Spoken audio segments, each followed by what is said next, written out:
On 9/11, Saturn and Pluto were not alone in their powerful astrological configuration. The Sun also played its magical part in the skies above the tragic scene below. Saturn and Pluto, opposed in the signs of Gemini and Sagittarius, were joined by the Sun in the sign of Virgo, at 90 degrees, forming an aspect known as a grand T-square. The Sun, astrologically, is said to intensify the existing aspect that it becomes part of, namely the 180-degree opposition between Saturn and Pluto, and seemingly, magically, the Sun's astrological energy intensified this already powerful aspect, creating the total destruction of the massively towering twin structures on an unprecedented scale. The astrological Sun also governs the aspect of the individual, an individual's personal power, the individual's sense of purpose, and the individual's expression of will. And as the Sun was in the sign of Virgo on 9/11, which is said to rule service to others, the individual's personal power became one of unification. The sense of purpose was to save others' lives, and the expression of will was one of self-sacrifice, with record numbers of the police, ambulance and fire services out in full force, risking life and limb, as well as general members of the public going to great lengths to save the lives of others whilst risking their own.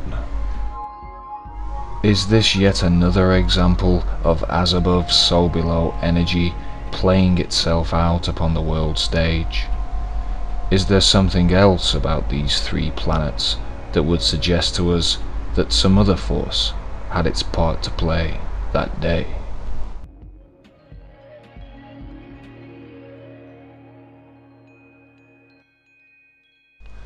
"33-degree Mason Albert Pike, the only military man in history to have a dedicated statue in Washington, D.C., is renowned for his Freemasonic epic Morals and Dogma, which has 32 chapters, the last of which is mysteriously entitled Sublime Prince of the Royal Secret.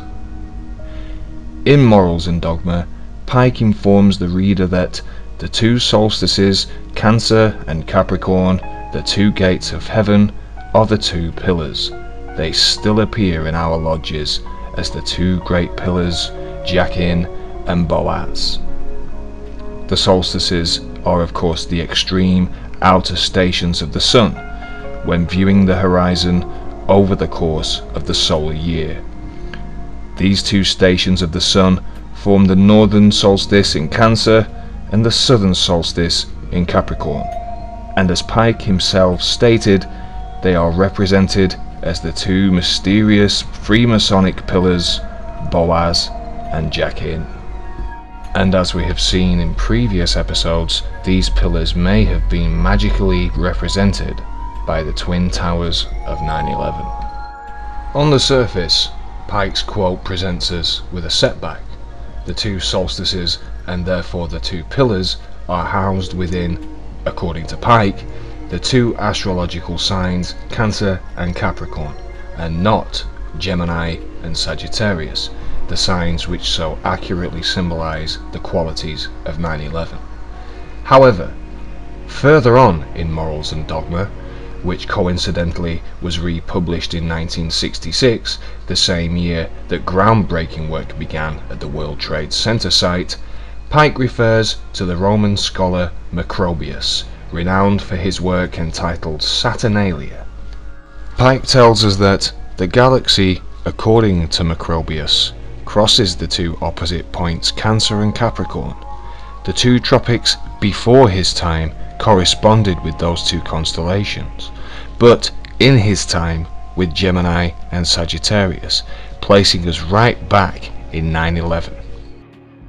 This is because, as Pike informs us of the precession of the equinoxes, a celestial phenomenon which means that because of the Earth's axial wobble, the constellation seen rising in the east during the spring equinox, or the point between the solstices, as seen here, moves backwards through the zodiac, so the solstice within Cancer, the northern solstice, would eventually take place with Gemini as its backdrop.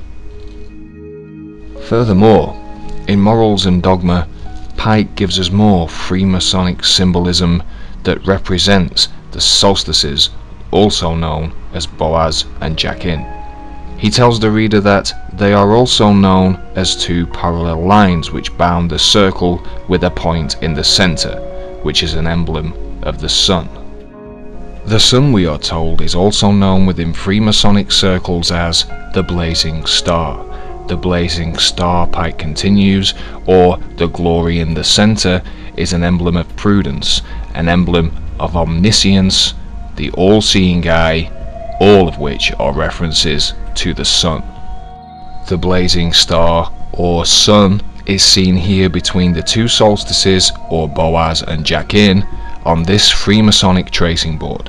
The blazing star, or glory in the center of Boaz and Jachin, is emblematic of the sun and the solstices. The blazing star, according to Pike, is an emblem of prudence, which astrologically is a quality of Virgo, and the sun was in the very same sign, Virgo, directly within the center of Pike's reconsidered solstices, Gemini and Sagittarius, on 9/11/2001. Is all this just coincidence, synchronicity, magical synergy, or the evidence of some secret symbolic ritualization of the skies on 9/11? A further look at our three celestial wonders reveals more magical correlations, this time with our multi-symbolic magical map of consciousness, the Kabbalah. As we have previously noted, the spheres, or Sephira, are each ruled by a planet, and the Sun, Saturn, and Pluto are once again mysteriously directly connected upon the Tree of Life, as seen here, with all three planets being directly linked by the magical pathways that connect the spheres. These pathways are each ruled by a tarot card, and the plot definitely thickens when we discover that the path that links Saturn and Pluto is the Magician, our old friend from episode 1, with his by now very familiar as above so below arm positioning.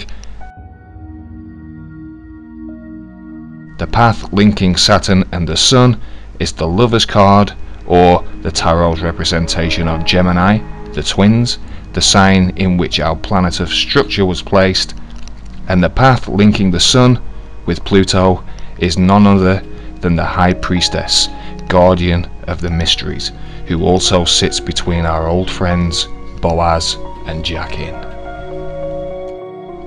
Can such direct correlations between a global catastrophic event and the world of the occult really be nothing more than mere proof of the accuracy of its teachings? Should we all believe in magic?